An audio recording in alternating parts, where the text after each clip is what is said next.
304. Armendáriz Tabango. 9753. Sabe que no, señor Armendáriz, ese no es el número de los 4 últimos números de su celular.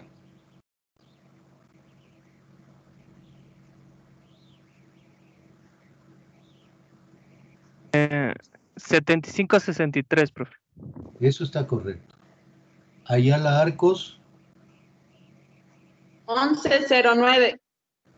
Caiza Andy. 1288. Cajamarca. 5611. Cárdenas Ayala. 1186, buenas tardes. Buenas tardes. Chinchero.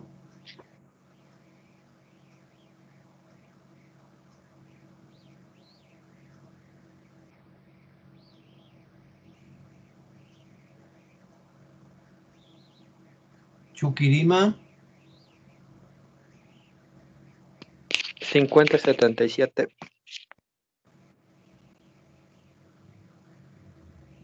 Cisneros. 7985. Domínguez. 6257. Echeverría. 1809. Flores. 8490, buenas tardes. Buenas tardes. Goñona.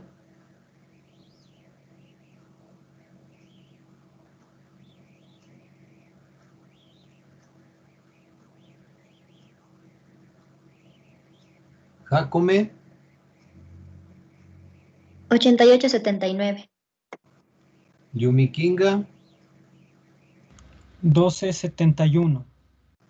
Pérez. 9720. Su teléfono celular, señor Pérez, las últimas 4 cifras. 1023. Gracias. Pinzón. 8854. Ovea. 8722. Pulia. 5889. Está mal, señorita.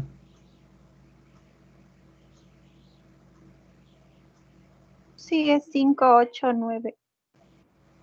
5889. No, aquí tengo, 2, 4, 6, 8, 10. Usted ha reportado a la facultad las 4 últimas cifras, 59 y 89.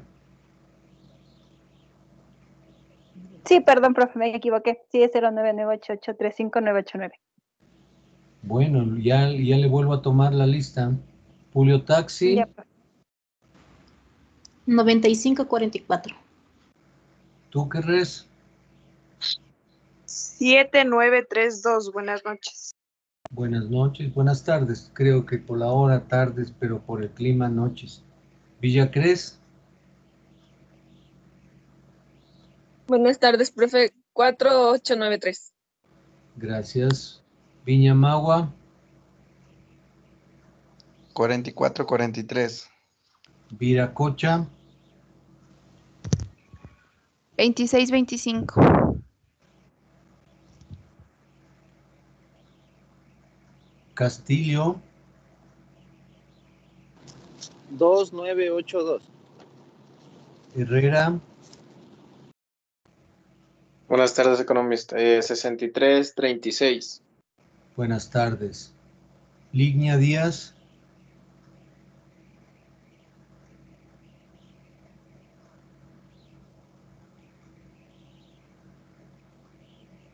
Sempertegui.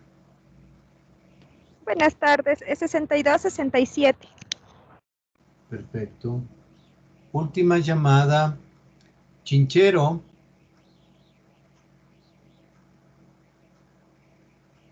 Falta. Goñona. Buenas tardes, profe, es 4003.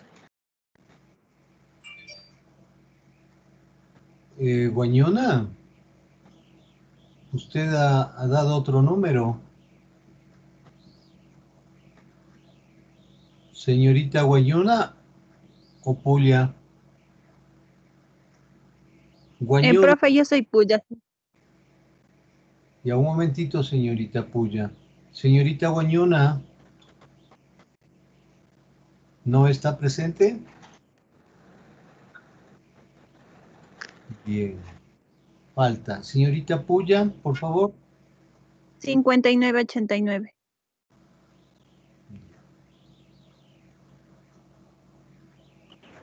Buenas tardes, profe. Disculpe, no sé si me anotó.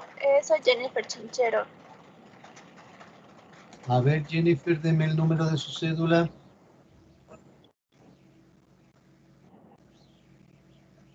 De 17-27-294.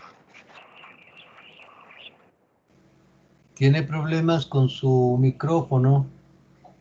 Guañona, última llamada. Sí, profe, es que está yo.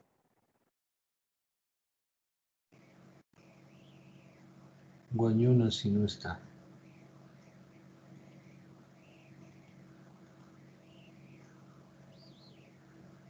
Santiago Liña.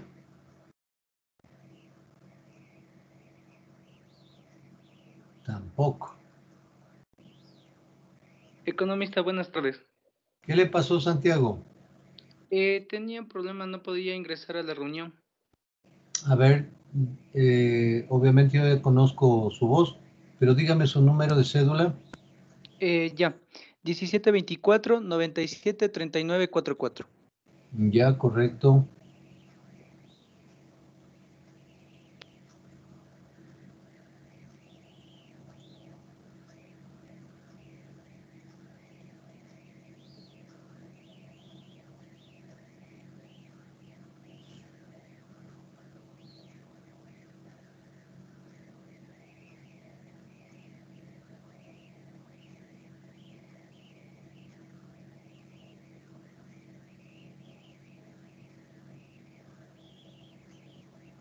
Kelly, tenga la bondad de indicarme en qué parte de la materia estamos.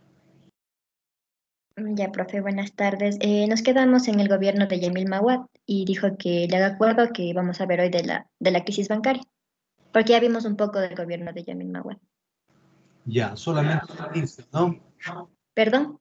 Solamente vimos la parte inicial del gobierno de Yamil Mawad.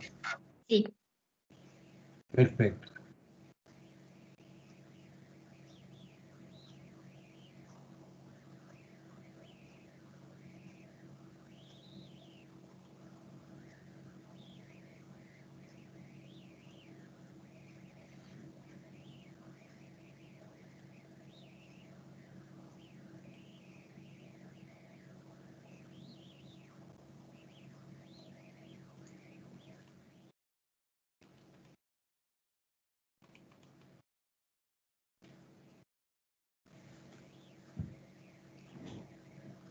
Kelly, ¿están viendo la presentación? Sí, profe. Bien, entonces vamos a retomar lo que dijimos ya en la anterior clase sobre el gobierno de Mawad. Se habían acumulado presiones complicadas contra el sistema financiero, producto de los tres gobiernos anteriores. El gobierno de Sixto Durán Ballén, el gobierno de Abdalá Bucaram, apenas año y medio, y 2 años y medio de Fabián Alarcón. En el gobierno de el arquitecto Sixto Durán Ballén, recordemos que habíamos hablado sobre la crisis del Banco Continental. Ese presidente le encargó al ingeniero comercial Jorge Gallardo Zavala el solucionar el problema del Banco Continental, un mega banco guayaquileño que inició con el tema de la piramidación de capital. Era un grupo financiero comandado por el Banco Continental, pero tenía como 16 empresas relacionadas, entre ellas Alma Conti, la tarjeta de crédito Cash, etc. Entra en problemas justamente por el tema de piramidación de capital, que fuera autorizado por sus parientes, que los dueños del banco, los abogados Ortega Trujillo, el Pucho Trujillo estuvo de superintendente de bancos y otro primo de superintendente de compañías, y por eso les permitieron hacer lo que hicieron los propietarios de ese megabanco. Sixto le encarga la rehabilitación y el Banco Central, cuya junta monetaria estaba presidida por la economista Ana Lucía Armijos, quien luego sería presidenta de la Asociación de Bancos Privados y tuvo que huir del país también por el problema justamente del Banco Continental, de los famosos préstamos subordinados. Se le puso ese nombre porque si no pagaba el banco quedaba subordinado a que pase a manos del Banco Central. Pagaron, pero el banco se liquidó. Luego viene el gobierno de Abdalá Bucaram. Recordarán ustedes, él trató de hacer la convertibilidad monetaria porque con Sixto Durán Ballén el dólar superó los 3.000, 3.200 sucres por dólar y era 2 veces la devaluación de lo que tomó de el presidente Rodrigo Borja Ceballos, que dejó a poco más de 1.600 sucres por dólar. El problema fue las tasas de interés elevadísimas en sucres y que la cotización del dólar seguía subiendo. Es así que una vez defenestrado Abdalá Bucaram, que no pudo hacer la convertibilidad, asume por manejos políticos Fabián Alarcón, toma el equipo económico de los socialcristianos, como ministro de Finanzas el economista Marco Flores Troncoso, entre otros. Mantiene el tipo de cambio libre y las tasas de interés híbridas. Así le entrega el poder a Yamil Maguad, que toma Yamil Maguad ya con serios problemas en el sistema financiero. Recordará que dijimos que al mes de haber sido posesionado Yamil Maguad, el 10 de agosto de 1988, el 8 de septiembre de ese año entra en graves problemas de liquidez y luego de solvencia el Banco de Préstamos de la familia Peñafiel, quienes habían respaldado a Álvaro Noboa en esa segunda vuelta. Se dieron apagones en el Consejo Nacional Electoral. Recordarán que los Isaías, dueños de Filambanco, habían prestado a lo que se llamaba en ese tiempo Tribunal Supremo Electoral y hoy se llama Consejo Nacional Electoral, el sistema informático para contar los votos. Es así que hay un apagón de 3 horas, desde las 5 de la tarde que terminaron las votaciones hasta las 8 de la noche que continuaban los escrutinios, y se había suspendido 3 importantes parroquias de Guayaquil por los incidentes que se suscitaron, y es así que Yamil Maguad llega al poder. Y es por eso que cuando el Banco de Préstamos entra en problemas, Yamil Maguad tomó la decisión de no ayudarle al Banco de Préstamos y fue la primera ficha del dominó, del efecto dominó, que luego se extendería por otros bancos pequeños, como el Banco del Agro en Guayaquil, Albobanco en Guayaquil, todos ellos liquidados actualmente, ya no existen, y luego en bancos pequeños de provincias que tenían muchos negocios, especialmente con bancos de Guayaquil. Tal es el caso del Banco Tungurahua y también el Banco del Austro. Posteriormente, esta crisis impacta en los grandes bancos de Guayaquil, Filambanco, Previsora y especialmente el Banco del Progreso, cuyo dueño, el señor Fernando Aspiazo Seminario, nieto de los antiguos dueños del Banco Industrial de Guayaquil, Banco Industrial y Comercial de Guayaquil, que tuvo mucha injerencia al comienzo de siglo al final del siglo XIX y comienzos del siglo XX en la vida política del país. Nieto de esta familia peruana que vinieron a instalarse en el litoral ecuatoriano en la producción de cacao, y que eso les produjo muchas divisas y eso generó un enorme impacto económico en la vida política del Ecuador.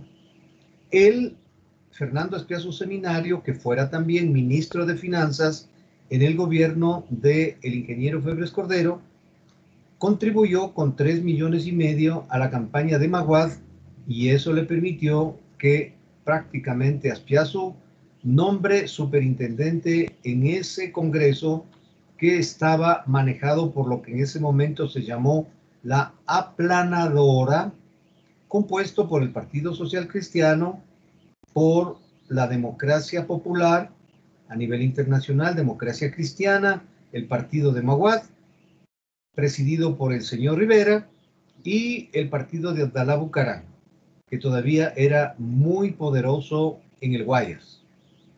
El Pueblo, Cambio y Democracia, o sea, el CFP se convirtió en Concentración de Fuerzas Populares, que era el verdadero nombre del CFP, se cambió a Pueblo y Cambio Democracia a raíz del gobierno de Roldós. Y es así que esa aplanadora aprobó la conversión de la garantía de depósitos en agencia de garantías de depósitos, que se iba a convertir en el cementerio de los bancos quebrados. En estas épocas entraron en serios problemas. De los 44 bancos que existieron ahí, entraron en problemas la mitad, más de 20 bancos. ¿A causa de qué? De varias cosas.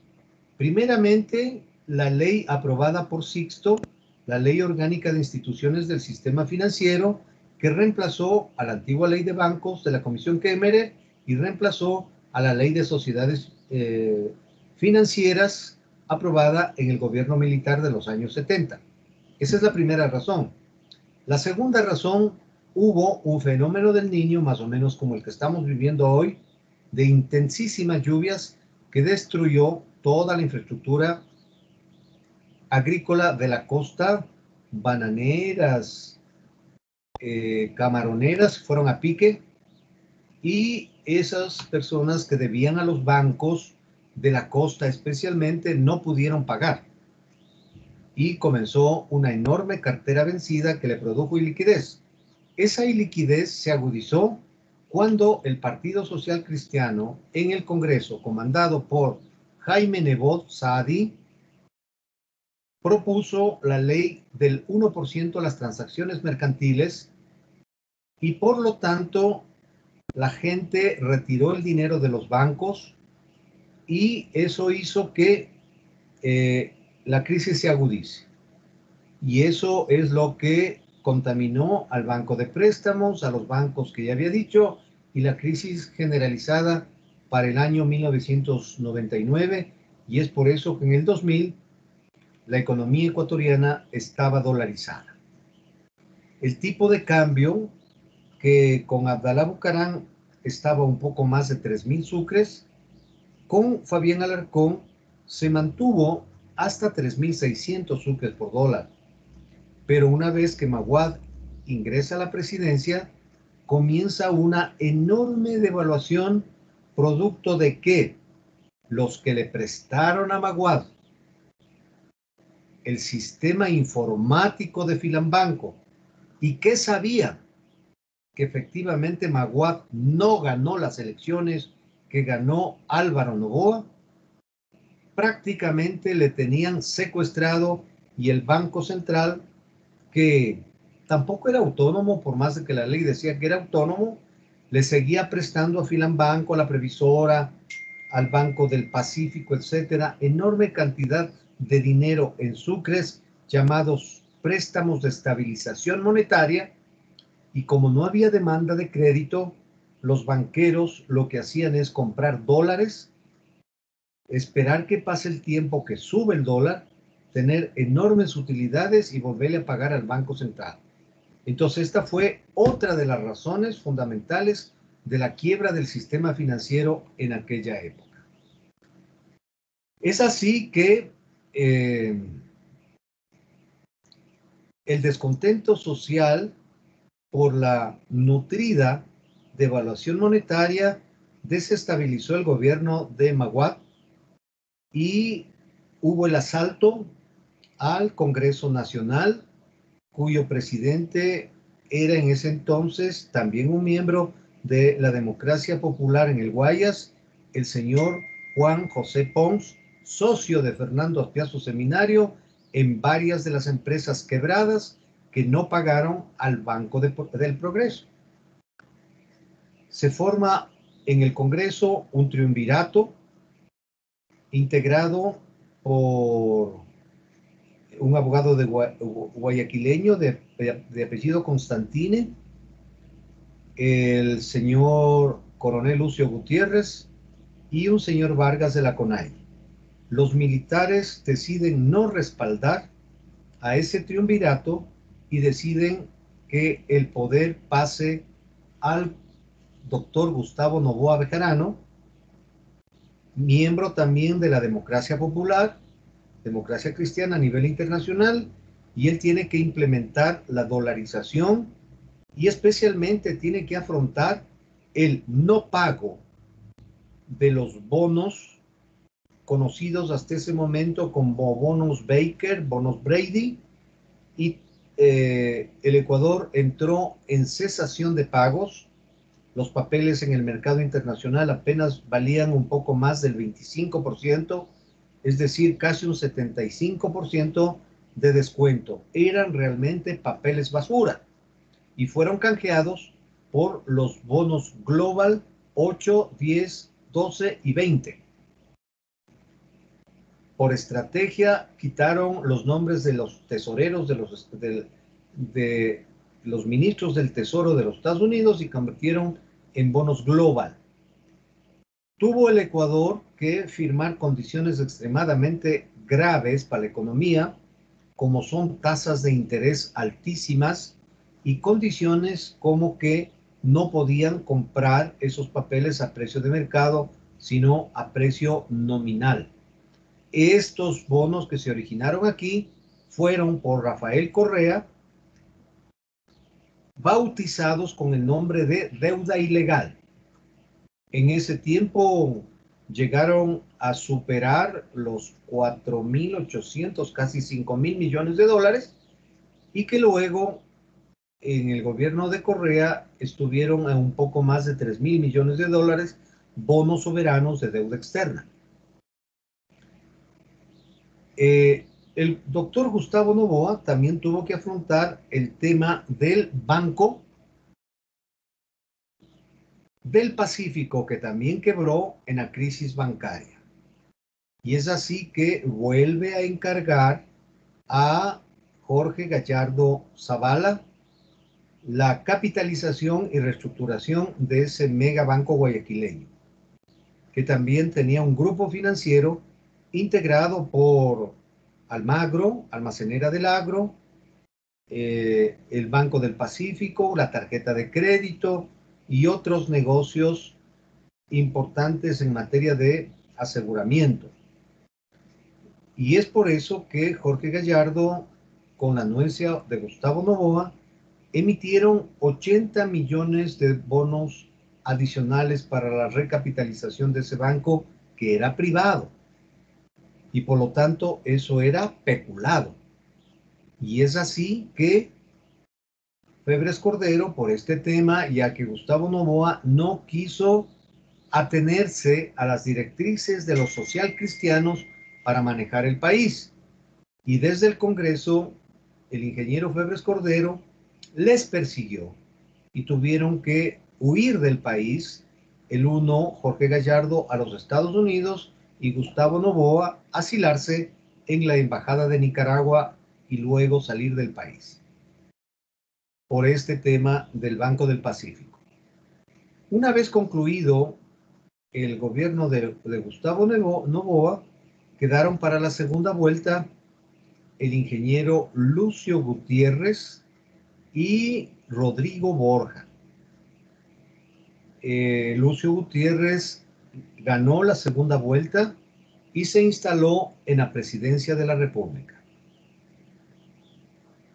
Ustedes deben haber visto, jóvenes, en la última campaña electoral, que nuevamente fue candidato el coronel Lucio Gutiérrez, ingeniero civil de la ESPE, que estrenaba una nueva nariz. Se había hecho una cirugía plástica, ya era muy diferente a cuando él fue presidente. Tenía una nariz aguileña, ahora tenía una nariz respingada como un nuevo perfil. Bien, entonces Lucio Gutiérrez cometió errores políticos de nombrar a muchos de sus familiares en funciones importantes. El cuñado, las hermanas, el hermano fueron a puestos importantes, como que hubiera sido el triunfo familiar. Eso fue desgastando enormemente el manejo político de Lucio Gutiérrez, que el único acierto que tuvo fue nombrarle ministro de Finanzas a Mauricio Pozo, que actualmente nuevamente es ministro de Finanzas con el señor Lenín Moreno. En la parte económica hubo mucha estabilidad y crecimiento económico en los años de Lucio Gutiérrez, y es por eso que él en la campaña electoral último decía que él ya tenía experiencia y que no quería cometer los errores anteriores, etc. Lucio Gutiérrez estuvo en el poder un poco más de un año y medio, y fue defenestrado por un movimiento quiteño que se denominaron los forajidos. Y eso se aduce respecto a que algunas declaraciones que hizo Lucio Gutiérrez públicamente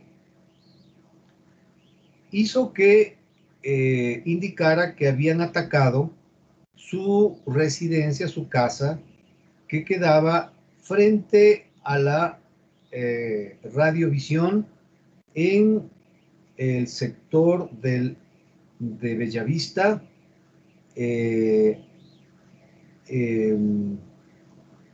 queda muy cerca la iglesia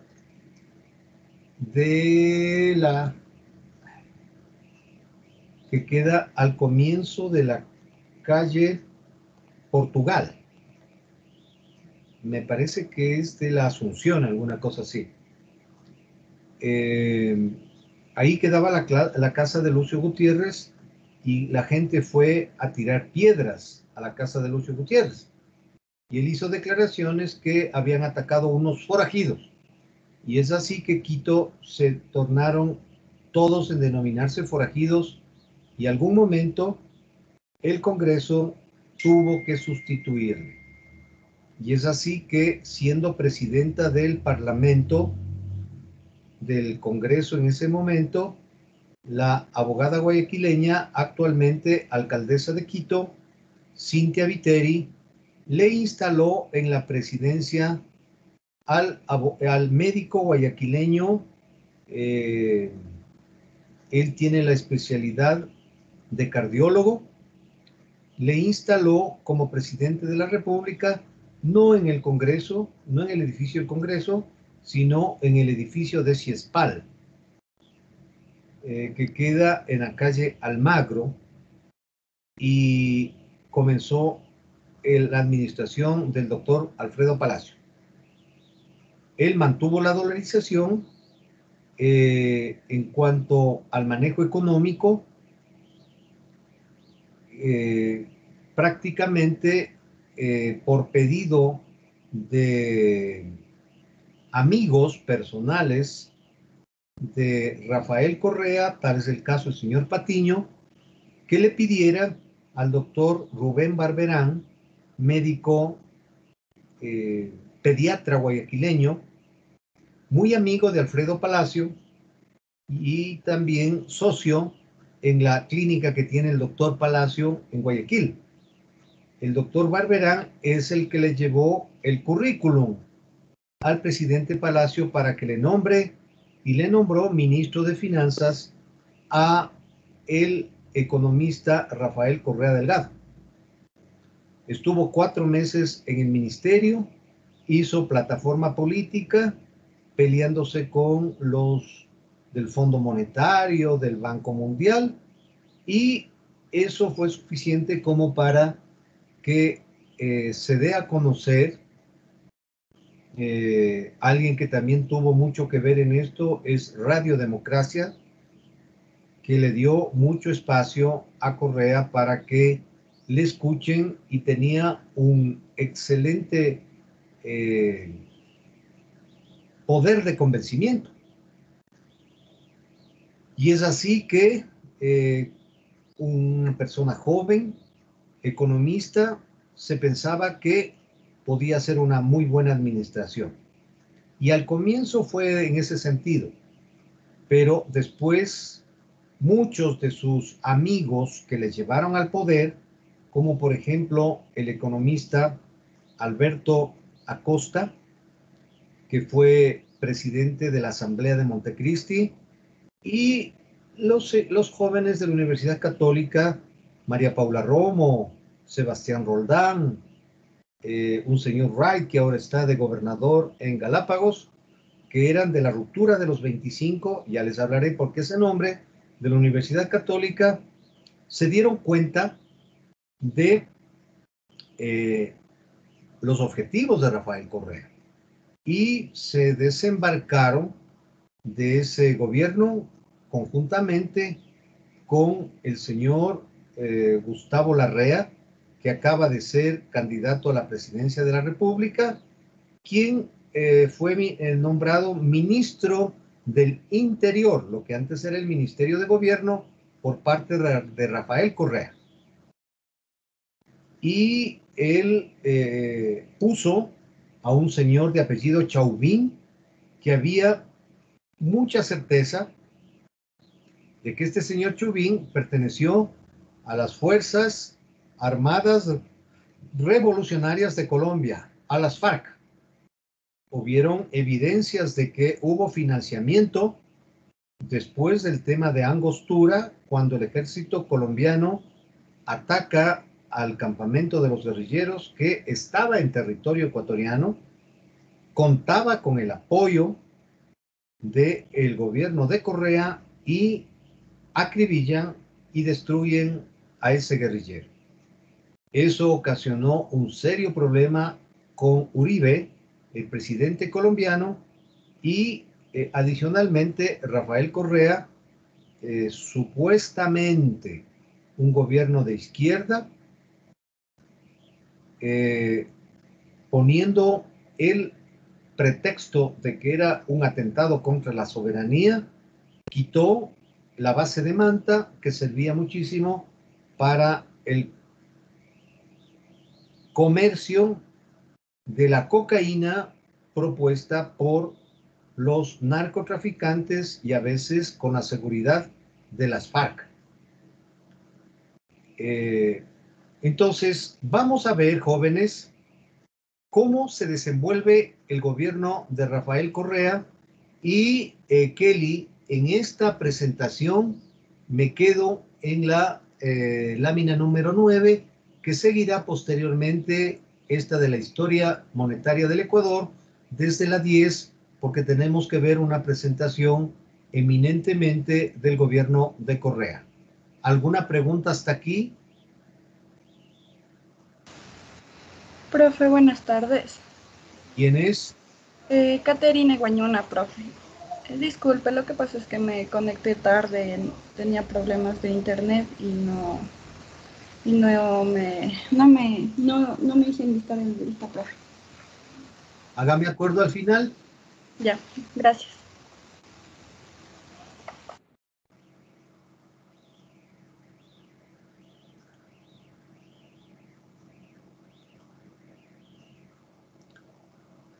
Kelly, ¿está viendo la imagen?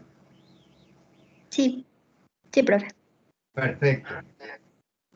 Entonces, en primera instancia, el gobierno de Correa, que tenía mucho respaldo popular, tuvo un enfrentamiento muy complicado con los dueños de los bancos, porque con el tema de los diputados de los manteles, que fue ocasionado por el presidente del Consejo Nacional Electoral, ya se llegó a cambiar el nombre, el doctor Jorge Acosta Cisneros. Recuerden bien este nombre, Jorge Acosta Cisneros. Fue presidente del Consejo Nacional Electoral, y siendo que el presidente de ese consejo en época electoral es la máxima autoridad, destituyó casi a la mitad de los congresistas y habiendo ganado Correa sin ningún diputado para el Congreso, luego pasó a dominar con una gran cantidad de diputados, y ahí es cuando se da una transmisión de el Canal 4, que anteriormente se llamó HCJB, era propiedad de los fundadores del Hospital Voz Andes. El Canal 4 se llamaba Voz y Ventana de los Andes porque tenía una radio norteamericana acá y un canal de televisión que fue adquirido por el empresario quiteño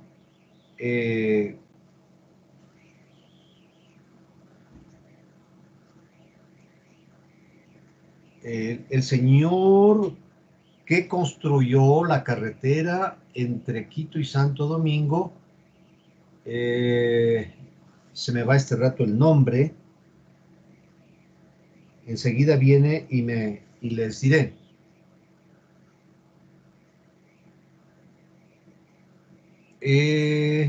Este empresario quiteño constructor tenía un fuerte crédito con el Banco del Pichincha, y en dación por pago le entregó al Banco del Pichincha su canal Teleamazonas, que posteriormente pasaría a llamarse Teleamazonas porque antes era HCJB, Canal 4 y nada más.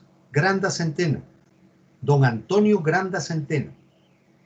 Él era el dueño de Canal 4, que adquirió justamente a este grupo de evangelistas que eran impulsores del Hospital Voz Andes y del Canal 4, por eso que está muy cerca del Hospital Voz Andes, el Canal 4.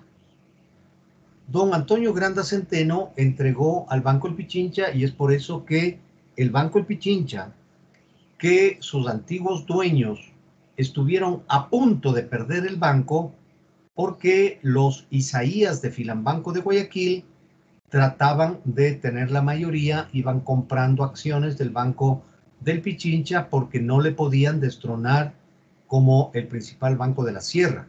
Entonces su estrategia era adquirir el banco, y ahí es cuando los dueños del Banco del Pichincha piden la intervención de Fidel Egas Grijalva para que capitalice al banco, y es por eso que Fidel Egas Grijalva era tanto accionista de la sociedad financiera Diners Club y del Banco del Pichincha, conjuntamente propietarios de Teleamazonas.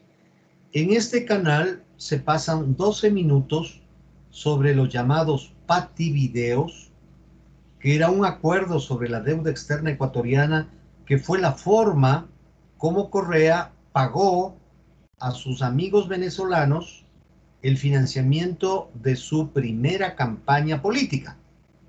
Porque cuando todavía era candidato, había dejado de ser ministro de Finanzas del doctor Alfredo Palacio. Él viajó justamente a Venezuela a entrevistarse con Chávez, obviamente como era apenas un prospecto de candidato, ni siquiera todavía era candidato a la presidencia de la República, Chávez lo recibió en una casa de campo a las afueras de Caracas y cuentan que la esposa de Chávez decía, este jovencito, más o menos, vean el perfil de Arauz, así, este jovencito irá a ser presidente del Ecuador. Y se pusieron de acuerdo para que los bancos venezolanos que apoyaban a Chávez emitan, igual que Lehman Brothers, seguros contra el posible no pago de la deuda externa ecuatoriana, ya que el país giraba hacia la izquierda.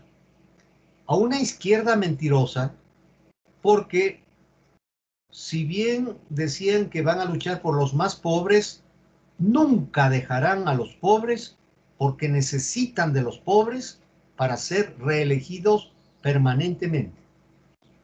Claro que luchan con la pobreza porque muchos de ellos están ahora extremadamente ricos, como por ejemplo la hermana de el presidente Rafael Correa Delgado, la arquitecta Pierina Correa Delgado, que es accionista y propietaria de algunos hoteles este rato en Galápagos y que dijo que se había ganado la lotería y ahora ya está nombrada para la Asamblea Nacional. Acaba de hacer público un pronunciamiento de la Junta de Beneficencia de Guayaquil indicando que la señorita o señora nunca se ha ganado la lotería, pero así aparecieron los nuevos ricos. Entonces, ese acuerdo que se diera en la residencia, en un departamento del Hotel Radisson, frente con frente a lo que en ese momento se llamaba Hotel Oro Verde, hoy se llama Swiss Hotel, en el departamento que alquilaba el señor Ricardo Patiño, se reunieron, entre otros, el último ministro de Finanzas del doctor Alfredo Palacio, cuando dejó esa cartera de Estado el economista Rafael Correa Delgado. El economista Marco Rodas Espinel. Recuerden esos dos apellidos, Rodas Espinel. Hermano del ex alcalde de Quito, como tenía el perro ensortijado, la salquiteña le puso que tenía cabeza de tazón de canguil. Y todo el mundo le conocíamos como el canguil. El hermano de él, Armando Rodas Espinel, que fue el último ministro de Alfredo Palacios, estuvo en esa reunión. Obviamente Patiño, estuvo también el alcalde de Manta, un arquitecto López y un experto en deuda externa ecuatoriana de una fundación uruguaya, un señor de apellido Abadí, y había un señor, un abogado también de Chone, de Manabí, de nombre Quinto Pazmiño, que él y su mujer murieron en diferente época de manera sospechosa.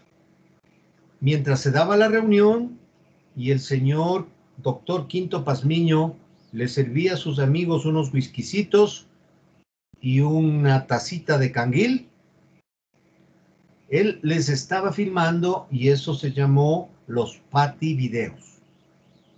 Entonces, como Canal 4 pasó esto, se inició la guerra entre Patiño Correa y los banqueros del grupo del Banco del Pichincha. Y es así que la primera ley de regulación, como ustedes están viendo, de regulación del costo máximo del crédito, el 26 de julio del 2007, pone un techo a las tasas de interés. Ese fue el primer gran desquite de Correa contra todos los banqueros, incluido los dueños del Banco El Pichincha y de Diners Club.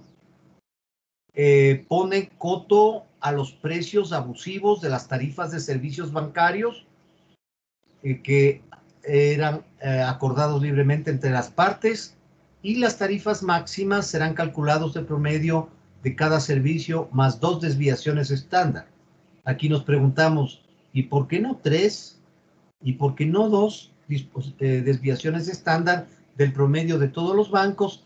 Era una forma de bajarles los rendimientos a los banqueros, que lo que intentaban es defenestrar al gobierno de Correa. Por eso dice que la superintendencia calculará públicamente y semestralmente las tarifas máximas vigentes para cada semestre. En este momento había sido destituido de la superintendencia de bancos el economista Antonio Vergara.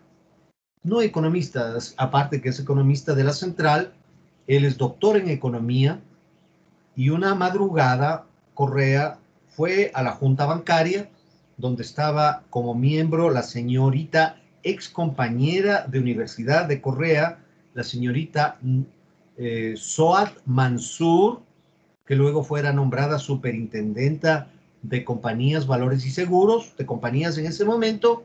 Destituyeron a Antonio Vergara y fue nombrada superintendenta de bancos la señora ingeniera Gloria Sabando.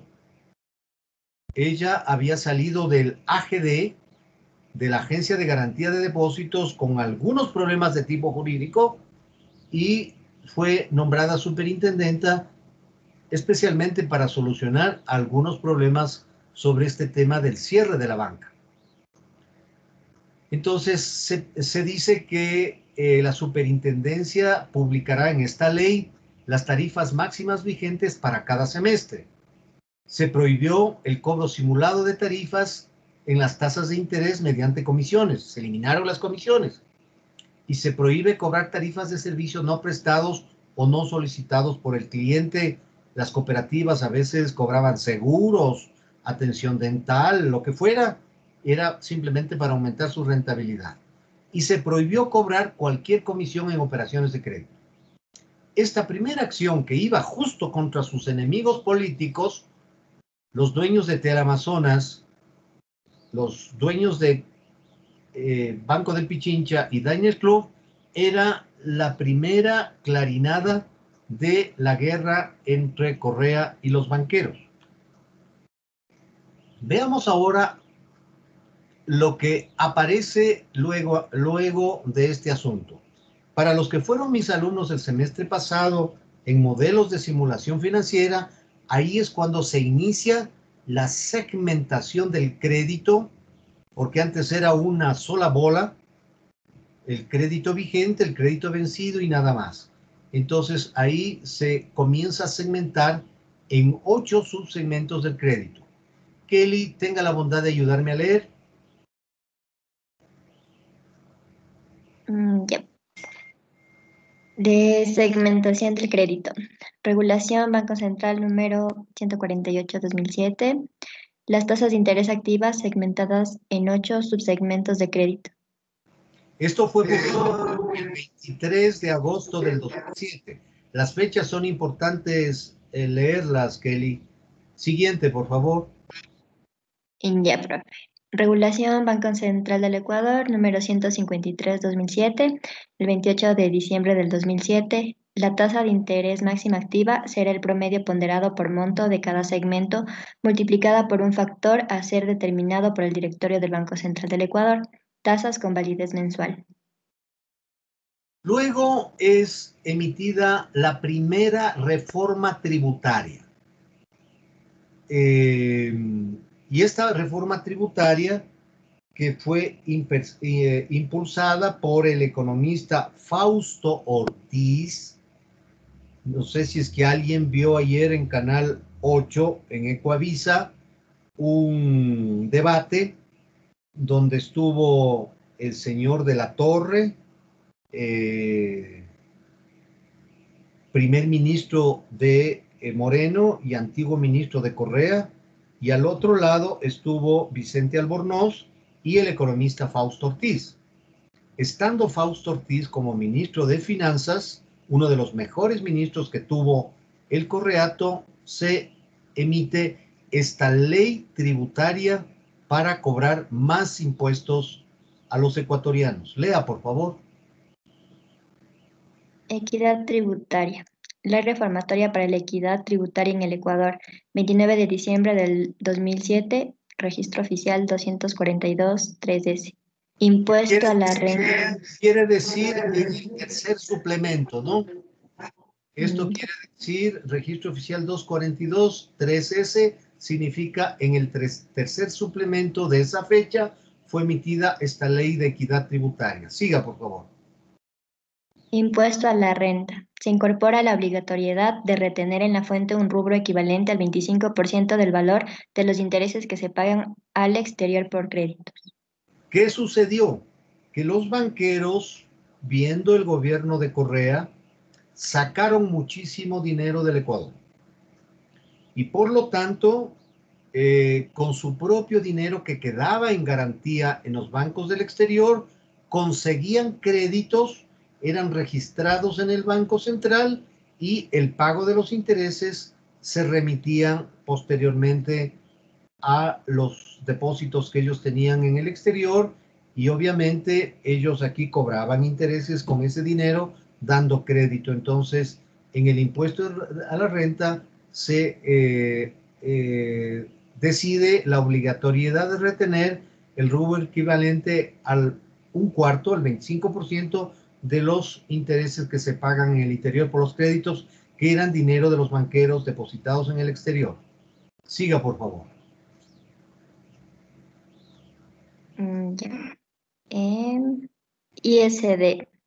Se crea el impuesto Ley Reformatoria para la Equidad Tributaria en el Ecuador, 29 de diciembre del 2007, registro oficial 242, tercer suplemento. ISD. Se crea el impuesto a la salida de divisas con la tarifa del 0.5%, exceptuándose los pagos por importaciones, remesas de dividendos y pagos créditos externos, siempre que no sea a paraísos fiscales, reaseguros y consumos en el exterior con tarjetas de crédito, solo a personas naturales. Se constituye las IFIs en agentes de retención por las transferencias que realicen a través suyo por disposición de sus clientes. Es decir, se hace ya la segunda reforma tributaria.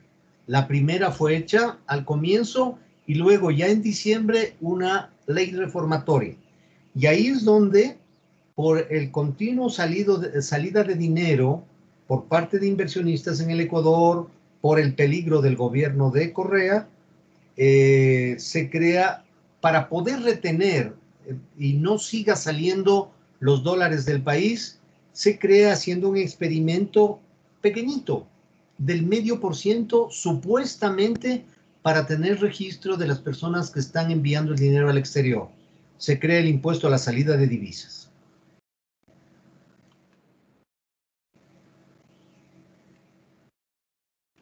Siga, por favor. Equidad tributaria. Ley orgánica reformatoria e interpretativa a la Ley de Régimen Tributario Interno, Código Tributario, a la Ley reformatoria para la equidad tributaria y a la Ley de Régimen del Sector Eléctrico. 30. No alcanzo a ver, profe. 30 de 2012. Del 2012. Oficial 392 en el segundo suplemento. Ya. ISD dice. Se ¿Sí? incluye como exoneraciones al ISD. ¿Usted está leyendo en su teléfono, tal vez? No, profe. Desde la compu. Pero déjeme ver cómo. Ajá. Entonces, déjeme ver si puedo ampliarle un poquito para que pueda leer. ¿Ahí le parece bien? Sí, gracias. Ya. Se incluye como exoneraciones al ISD remesas para estudios, salud por cumplimiento de dispersiones de autoridades públicas, traslados de dinero en efectivo hasta una fracción básica del IR sin intervención de IFIS, consumos con tarjetas de débito, avances de efectivo hasta una fracción básica IR, repatriación de capital por inversiones a plazo fijo de más de un año negociados en bolsa de valores del país. Ya, aquí hay un error. Dice, se incluye como exoneraciones al impuesto de salida de divisas, las remesas para estudios, las remesas por salud, por cumplimiento, no es de dispersiones de autoridades públicas, es por disposiciones de autoridades públicas. Ya la voy a arreglar. Obviamente yo soy el autor de esto y a veces la persona que me ayuda a escribir comete algún error el rato de escribir la lámina. Bien, entonces aquí comienza otro capítulo de la guerra entre Correa y los banqueros. Nos pone una consulta popular en donde quedaron eliminadas las corridas de toros en Quito, que ese era el objetivo, porque era un ataque contra la clase media alta quiteña, con todo el apoyo del sur de Quito, porque los amigos conciudadanos de esta ciudad reclamaban que las fiestas de Quito únicamente eran alrededor de la Plaza de Toros y especialmente era un negocio muy boyante de los dueños de Canal Teleamazonas, de los dueños de Banco del Pichincha y de los dueños de Diners Club, porque la mayoría de entradas a los toros, que es un espectáculo caro, era por medio de estas instituciones. Entonces, como desquite de lo que sucedió en los pativideos, hace una consulta popular para eliminar los toros de Quito. Ese era el objetivo, porque en la consulta se logró incluir que en aquellas poblaciones que hay tradición taurina se vote ahí a favor o en contra. Y es así que dos provincias taurinas como son Pichincha e Imbabura ganó el no, pero ganó con fraude. Apenas hubo una diferencia de 4,000 votos, porque el objetivo era Quito, el objetivo era desquitarse de Diners Club y del Banco de Pichincha y que los banqueros sean únicamente banqueros y no tengan plaza de toros, hoteles de lujo, centro comercial CCI, etcétera, etcétera. Entonces, se hizo esta consulta en la siguiente base. Tenga la bondad de leer. Banqueros, solo banqueros. Constitución de la República del Ecuador del 2008. 20 de octubre del 2008, registro oficial 449. Se establece a las actividades financieras como un servicio de orden público, artículo 308. Se dispone que los administradores de las IFIs serán responsables de su solvencia. Se prohíbe a las IFIs y grupos financieros poseer participación en empresas ajenas a la actividad financiera, plazo para la desinversión 2 años. Dicha prohibición se extiende a sus representantes legales, miembros de su directorio y accionistas en la participación e inversión en medios de comunicación social. Plazo para la desinversión 2 años, artículo 312. Se estipula que los recursos públicos se manejarán en la banca pública.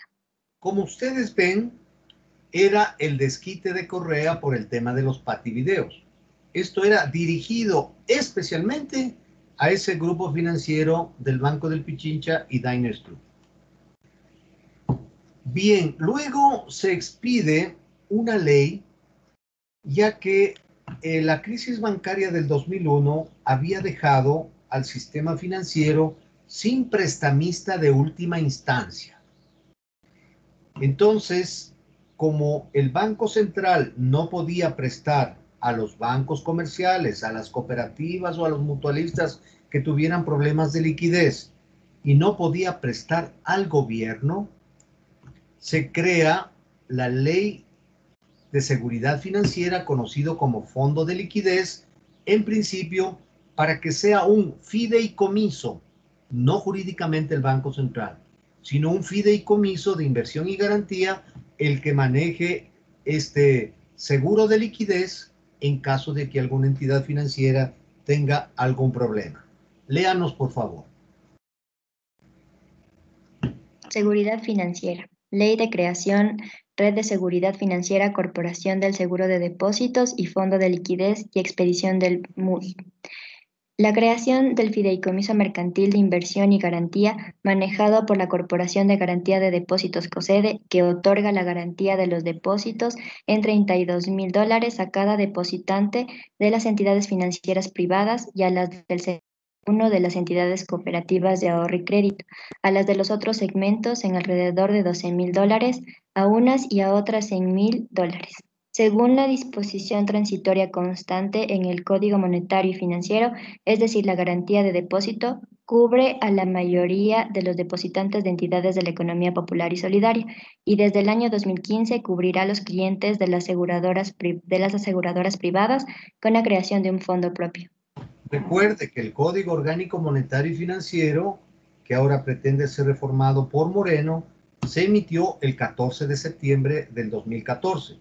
Es por eso que desde el 2015 se crea también, aparte de la Corporación del Seguro de Depósitos, de la COSEDE, el seguro de depósito tanto para bancos, otro fondo para cooperativas y mutualistas y otro para las compañías de seguros que podían quebrar en este momento. También es conveniente explicarles la expedición del MUS. Para los que fueron mis alumnos del semestre pasado en modelos de simulación financiera, vimos lo que era el Manual Único de Supervisión, que tiene el modelo llamado el boneo GREC, que está compuesto por la G, Gobierno Corporativo, R, Administración Integral de Riesgos, Evaluación Económica Financiera y Cumplimiento, que es las funciones del oficial de cumplimiento. Entonces, eso es la expedición del Manual Único de Supervisión y es en administración de Gloria Sabando, superintendente de bancos en ese momento, que se crea el Fondo de Liquidez y se expide para supervisar a las entidades financieras el Manual Único de Supervisión en el 2008. Bien, luego el tema de la liquidez, porque seguían saliendo los dólares del país, los banqueros seguían sacando el dinero de propio y de sus clientes por el temor del gobierno de Correa, y se expide la siguiente regulación. Léanos, por favor, Kelly. Ya. Liquidez. Regulación del Banco Central número 180/2009, 25 de marzo del 2009, registro oficial 570 de 15 de abril del 2012. Reservas mínimas de liquidez. Toda IFI debe mantenerla en promedio durante un periodo bisemanal.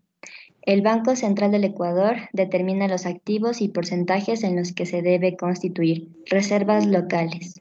Depósitos en el Banco Central del Ecuador mínimo 2%, aportes al Fondo de Liquidez 3%, caja propia de la IFI 1%, títulos del Banco Central o IFIs públicas 1%, depósitos o valores en renta fija en el mercado nacional calificado hasta completar requerimiento mínimo de reserva de liquidez. Reservas externas, depósitos de renta fija en el mercado internacional calificado hasta completar requerimiento mínimo de reservas de liquidez. Luego está la resolución después de la 180 del 2009, la resolución 188 que amplía algunas cosas. Léanos, por favor. Regulación Banco Central número 188/2009, el 29 de mayo del 2009, registro oficial 616 del 19 de junio del 2009. Se amplía para que las reservas locales sean por lo menos el 45% de las reservas totales.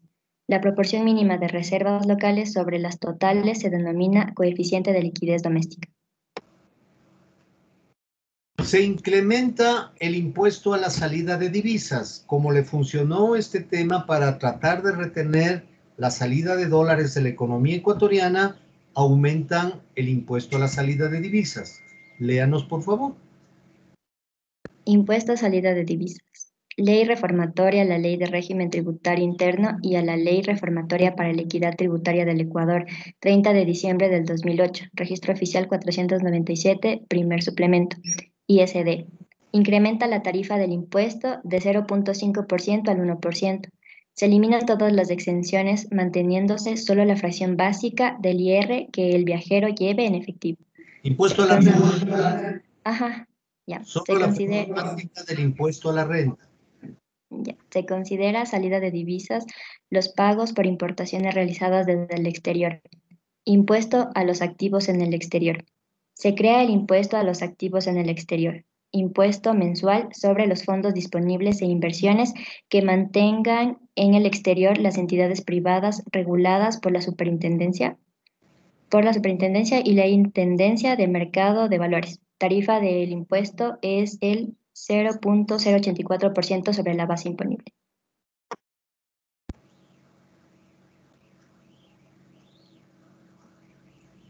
Para poder hacer inversiones, las entidades públicas, llámese el IES, el ISFA, el ISPOL, la Corporación Financiera, se crea una regulación al respecto, la 200 del Banco Central. Léanos, por favor.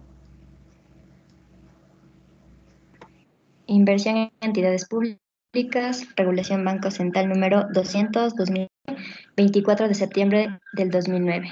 Registro oficial 45 del 13 de octubre del 2009. Se determina que las entidades del sector financieras podrán invertir sus recursos solo en el Banco Central o en IFIs públicas. Y vamos a la última de esta clase. Léanos, por favor. Impuesto a salida de divisas. Ley reformatoria a la Ley de Régimen Tributario Interno y a la Ley reformatoria para la Equidad Tributaria del Ecuador, 23 de diciembre del 2009. Registro oficial 94, primer suplemento, ISD. Incrementa la tarifa del impuesto del 1% al 2%. Se exonera al sector público y misiones diplomáticas, así como a transferencias de hasta $1,000. Bien, entonces nos quedamos para el día de mañana en la lámina número 13 de la política monetaria de Rafael Correa para entender el por qué hoy es tan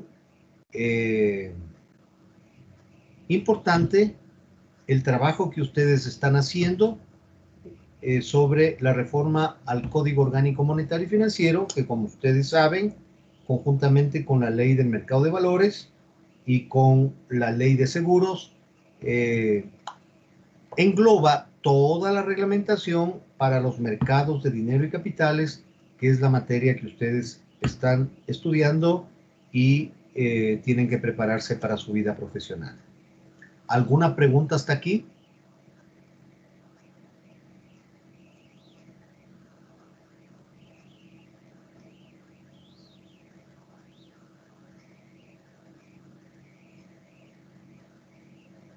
¿Alguna inquietud?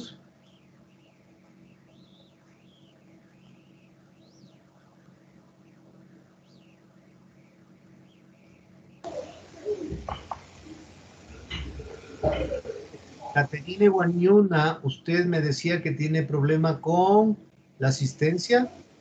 Sí, profe, justito estamos activando el micrófono. Sí, profe, por favor, para que me ayude con la lista. A ver, dígame su número de cédula. 17 24 19 95 73. Ya, solucionada su inasistencia. Ya, muy amable, profe, gracias. ¿Alguien más? ¿Alguien más? Bien, nos quedamos en este sitio, ¿no? Por favor, Kelly, me hace acuerdo para el día de mañana. Ya, profe. Disculpe, profe, no sé si es que les podría decir a los compañeros si es que me puede escribir alguien, si es que le llegó algún mensaje para hacer el seguimiento de la materia. No sé si es que a alguien le llegó algo. No entiendo. Lo que pasa es que hoy tuve una reunión y nos dijeron que que mandan aleatoriamente a estudiantes para hacer el seguimiento del sílabo de las materias. Entonces, no sé si es que a alguno de mis compañeros le llegó algo para que me pueda escribir, si es que no ingresaron a esa reunión. Perfecto. La persona que le ha llegado la notificación de la facultad para certificar que, gracias a Dios, casi no hemos tenido ningún problema en cuanto a la asistencia, que se comunique directamente con Kelly para que le dé la información que ella requiere. No es necesario que lo diga en público, hable directamente quien quiera que sea con Kelly Jacome al respecto. ¿Está bien lo que acabo de hacer, Kelly? Sí, profe, gracias. ¿Alguna otra inquietud?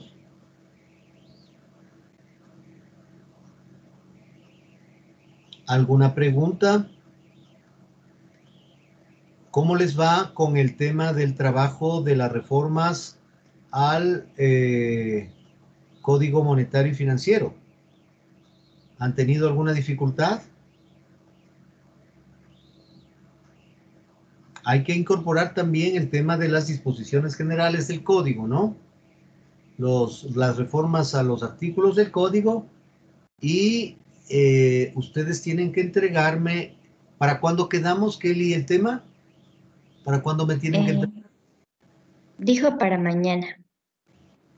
Bien, entonces espero que se pongan de acuerdo con usted para que le entreguen y también luego me envíen tanto a mi correo personal, que es fernanmosc@yahoo.com. De mi nombre Fernando hasta la N, todo minúsculas, Fernán, y de Mosquera hasta la Q, es fernanmosc@yahoo.com, mi correo personal, pero por seguridad también envíenme al correo institucional, que es lfmosquera@uce.edu.es. ¿Alguna pregunta? Profe, una consulta. Sí, Rommel. No sé si nos podría ayudar con un poquito de más tiempo para presentar el trabajo. Yo máximo podría esperarles porque tengo que revisar el fin de semana. Sus trabajos máximo les podría esperar hasta el día jueves. Ya, profe, muchas gracias. Día jueves, el plazo máximo es 11 de la noche con 59 minutos. No puede ser el viernes. Tiene que ser hasta el jueves que puedan presentar sus trabajos. ¿Alguna otra pregunta?